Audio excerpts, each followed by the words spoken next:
दिल्ली में गुजरात एटीएस ने अलकायदा से संबंध रखने वाले एक संदिग्ध को पकड़ा। गुजरात एटीएस को बीते दिन एक बड़ी सफलता मिली है। टीम ने अलकायदा से जुड़े एक आतंकी मॉड्यूल का पर्दाफाश किया है। एटीएस ने गुजरात से 2, दिल्ली से 1 और नोएडा से 1 आतंकी को गिरफ्तार किया था। एटीएस के डीआईजी सुनील जोशी ने आज बताया कि चारों आतंकियों में मास्टरमाइंड मोहम्मद फैक है। ये दिल्ली से बैठकर सभी को लीड कर रहा था। आतंकियों के पास से तलवार और अलकायदा का मटेरियल तक बरामद किया गया है। ये आतंकी देश में बड़ा हमला करने की तैयारी में था।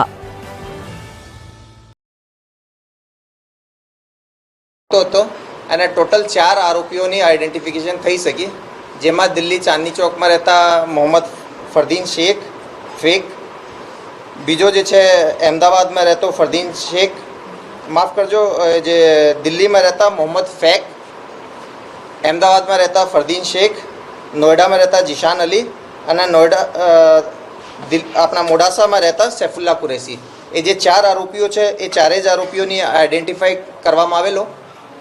ટેકનિકલ આધારે જે છે એને થોડોક વધારે ચેક કરવામાં આવેલ અને આ જે ઇનપુટ મળ્યો હતો એની થોડી ફિઝિકલ પણ ચકાસણી કરવામાં આવેલ અને જાણવા મળે કે આ લોકો રેડિકલ એક્ટિવિટીઝમાં ઇન્વોલ્વ છે.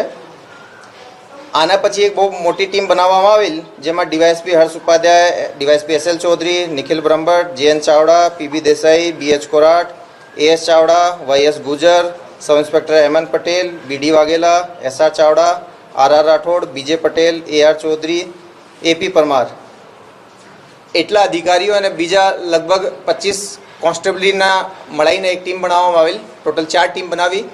ચારેય ટીમ અમદાવાદ, મોડાસા, દિલ્હી અને નોઈડા ખાતે મોકલવામાં આવેલી. સૌથી પહેલાં જે અમદાવાદ ફતેવાડીમાં રહેતા ફરદીનને ડિટેન કરવામાં આવેલ. આને પાસેથી અલકાયદાથી રિલેટેડ ઘણો બધો લિટરેચર પણ મળી આવેલ. સાથે સાથે હાલમાં જ એના દ્વારા એક તલવાર પણ પ્રોક્યોર કરવામાં આવેલી હતી, એ પણ એનાથી સીઝ કરવામાં આવેલી.